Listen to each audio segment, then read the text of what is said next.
Hello, my name is AB, and welcome back to another video.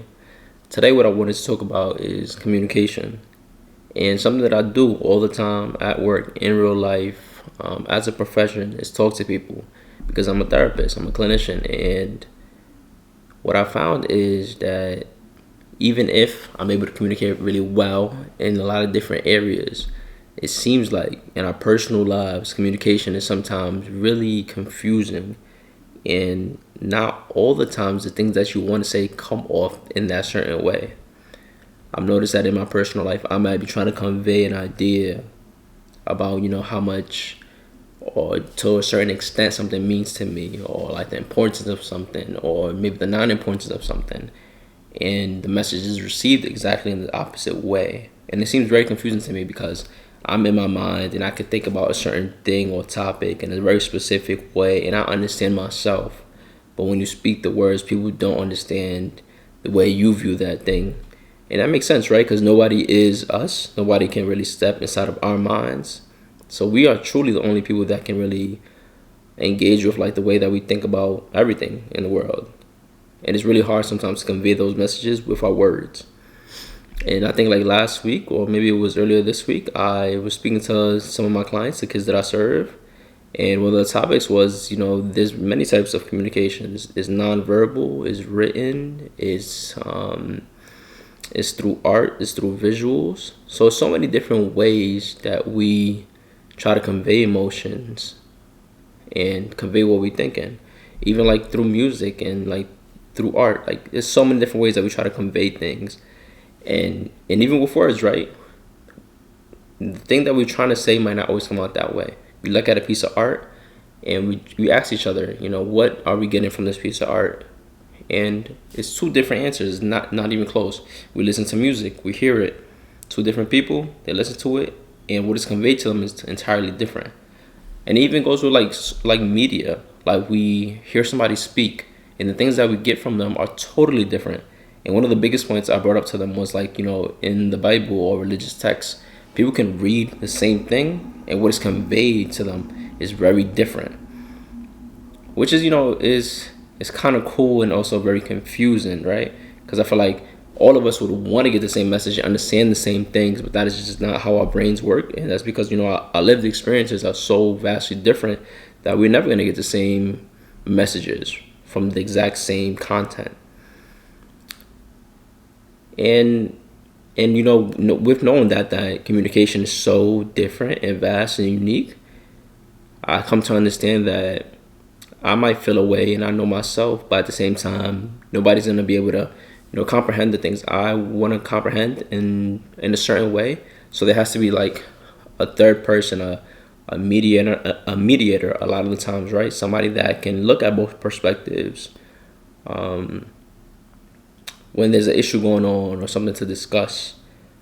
And that has been important for me, right? Even myself, like to be in therapy and have somebody, guide the conversations with what's going on inside of my own head, for them to be able to help me convey what I'm trying to say. Because there has been moments where I have literally said the same thing over and over again, and it takes, me saying a certain thing a certain amount of times on a different way or tweaking it for them to understand how I truly feel about it. Like the first 100 times, they didn't understand what I was trying to say. But then for some reason, the 101 time, they understood what I was trying to say. And a lot of that was because somebody else was able to, come in there and mediate what was trying to be said. So a lot of the times it's not really like, it's really confusing. It's really hard to communicate sometimes. And it's not like anybody's at fault. I think communication is really difficult because when you talk to somebody, there's so many small things that they might not even notice, right? The pace of their speech, their tone, their facial expressions. There's so many things that add up to the message that they get.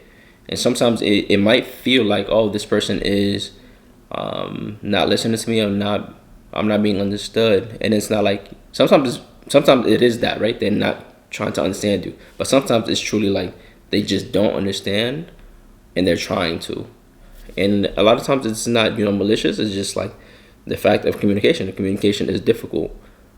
And sometimes, it needs to come through a different medium.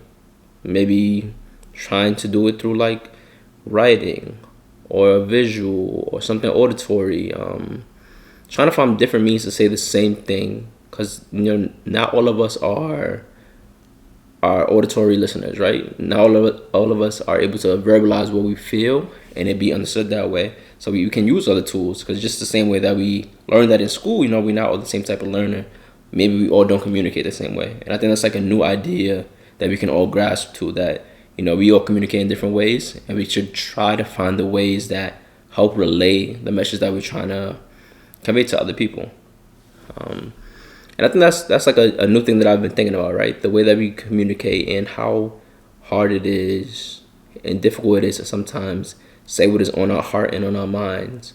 And I find that really beautiful, how, communication is just like any other thing. We just have to find the right way to do it, so that people hopefully understand us a little bit better. Because this human experience is unique for all of us. There are some similarities, but every human experience is unique in that way, beautiful in that way. I hope, this is a cool video, a little bit insightful to somebody out there. Yeah, I just been thinking about this for a while, because I've been able to go over that little hunch and something in my life, and it was really nice to understand that communication is not always simple and not always easy and not always easily understood. Even as, being a therapist and being in constant communication and constantly working on things with other people, I was able to see that in my own life, communication and issues with communication still exist, and I, like anybody else, have to work on those things. And I'm open to doing that, because I'm always open to growing and bettering myself in that way. I hope you enjoyed the video. Catch you on the next one. This is Talking with AB.